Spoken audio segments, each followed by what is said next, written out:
ಶಿರಾ ನಗರಸಭೆಯಲ್ಲಿ ಅವಿಶ್ವಾಸ ನಿರ್ಣಯದ ಸಭೆಯಲ್ಲಿ ಹೈಡ್ರಾಮಾ ನಡೆದಿದೆ ಅನ್ನೋದು ಗೊತ್ತಾಗ್ತಾ ಇದೆ.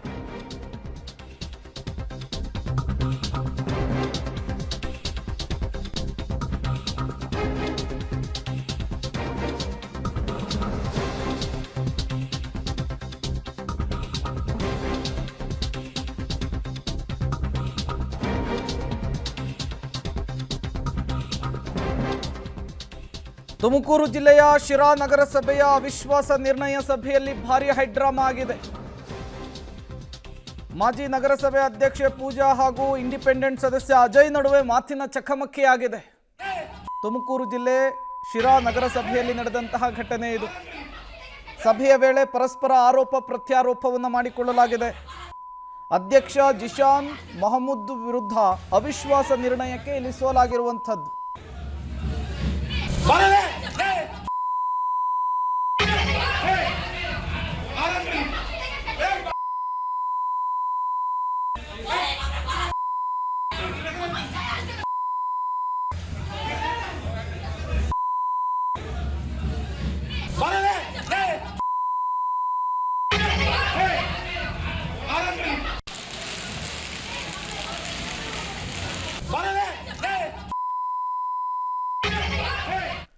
ಡೀಟೇಲ್ಸ್ ಅನ್ನು ಕೊಡೋದಕ್ಕೆ ಮಂಜುನಾಥ್ ಸಂಪರ್ಕದಲ್ಲಿ ಜಾಯಿನ್ ಆಗಿದ್ದಾರೆ. ಮಂಜುನಾಥ್, ಶಿರಾ ನಗರಸಭೆಯ ಸಭೆಯಲ್ಲಿ ಏನಾಯ್ತು ಇವತ್ತು? ಈ ಹೈಡ್ರಾಮಾ ಕಾರಣ ಏನು ಅಂತ ಹೇಳಿ.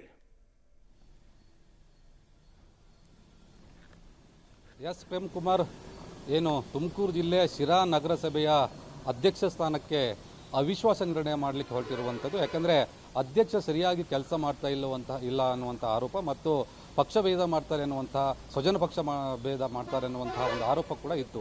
ಈ ಹಿನ್ನೆಲೆಯಲ್ಲಿ ಜಿಶಾನ್ ಮಹಮ್ಮದ್ ಅವರನ್ನು ಪದಚ್ಯುತಗೊಳಿಸಬೇಕು ಎನ್ನುವಂಥಲ್ಲಿ ಅವಿಶ್ವಾಸ ನಿರ್ಣಯ ಮಾಡಿ ಹೊರಟಿರುವಂಥ. ಆದರೆ ಸ್ವತಃ ಕಾಂಗ್ರೆಸ್ನ ಅಧ್ಯಕ್ಷರಾದರೂ ಕೂಡ ಕಾಂಗ್ರೆಸ್ನವರು ಕೂಡ ಇದೇ ರೀತಿಯ ಪಿತೂರಿ ನಡೆಸ್ತಾ ಇದ್ದರು. ಅಂದರೆ ಕಾಂಗ್ರೆಸ್ನವರು JDS ಮತ್ತು BJPಯವರ ಜೊತೆ ಸೇರಿಕೊಂಡು ಅವರನ್ನು ಕೆಳಗಿಳಿಸುವಂಥ ಒಂದು ಪ್ರಯತ್ನ ಮಾಡ್ತಾ ಇದ್ದರು. ಹಾಗಾಗಿ ಅವಿಶ್ವಾಸ ನಿರ್ಣಯಕ್ಕೆ ಸಭೆಯನ್ನು ಕೂಡ ಕರೆದಿದ್ದರು. ಈ ವೇಳೆ ಕಾಂಗ್ರೆಸ್ನ ಸದಸ್ಯ ಆದಂತಹ ಮಾಜಿ ಅಧ್ಯಕ್ಷರಾದಂಥ ಪೂಜಾ ಹಾಗೂ ಈಗ ಪೂಜಾ ಸ್ವತಃ ಏನು ಈ ಹಾಲಿ ಇರುವಂಥ ಅಧ್ಯಕ್ಷ ಮಹಮ್ಮದ್ ಇದ್ದಾರೆ, ಅವರ ವಿರುದ್ಧವಾಗಿದ್ದರು. ಕಾಂಗ್ರೆಸ್ನವರು ಆದರೂ ಕೂಡ ಆಕೆ ಇವರ ವಿರುದ್ಧ ಇದ್ದರು. ಅದರ ಜೊತೆಗೆ ಏನು ಇಂಡಿಪೆಂಡೆಂಟ್ ಏನು ಸದಸ್ಯನಾಗಿದ್ದಂತಹ ಅಜಯ್ ಏನಿದ್ದಾರೆ, ಅವರು ಏನು ಈಗ ಹಾಲಿ ಅಧ್ಯಕ್ಷರಾದಂಥ ಮಹಮ್ಮದ್ ಅವರ ಪರವಾಗಿದ್ದರು. ಹೇಗೋ ಈಗ ಹಂಗಂದ್ರೆ ಒಂದು 27 ಜನ ಸಭೆಯಲ್ಲಿ ಹಾಜರಿದ್ದರು. 1/3 ಅನ್ನೋ ಪ್ರಕಾರ 9 ಜನ ಏನು ವೋಟ್ ಹಾಕಿದರೆ ಇವರು ಗೆಲ್ತಿದ್ರು. ಹಾಗಾಗಿ ಸುಮಾರು 13 ವೋಟ್ ತಗೊಂಡು ಸುಮಾರು 4 ವೋಟ್ಗಳಿಂದ ಇವರು ಗೆದ್ದರು. ಅವರು ಅವಿಶ್ವಾಸ ನಿರ್ಣಯದಲ್ಲಿ ಇವರು ಗೆದ್ದಿರುವಂಥದ್ದು. ಅಂದರೆ ಪುನಃ ಮತ್ತೆ ಅಧ್ಯಕ್ಷರಾಗಿ ಇವರು ಆಯ್ಕೆ ಆಗಿರುವಂಥದ್ದು.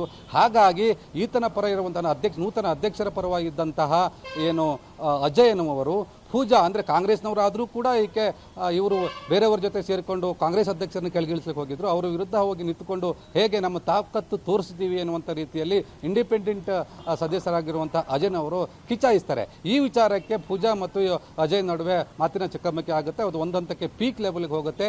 ಆಗ ಅಲ್ಲಿಯ ಪೊಲೀಸರು ಮಧ್ಯಪ್ರವೇಶ ಮಾಡ್ತಾರೆ. ಮಧ್ಯಪ್ರವೇಶ ಮಾಡಿ ಇಬ್ಬರನ್ನು ಕೂಡ ಹಿಡಿತಾರೆ. ಅಂದರೆ ಮುಂದಕ್ಕೆ ಹೊಡೆದಾಟ ಮಾಡುವಂತಹ ಲೆವೆಲ್ಗೂ ಕೂಡ ಹೋಗಿದ್ರು. ಆ ಲೆವೆಲ್ಗೆ ಹೋಗಿತ್ತು.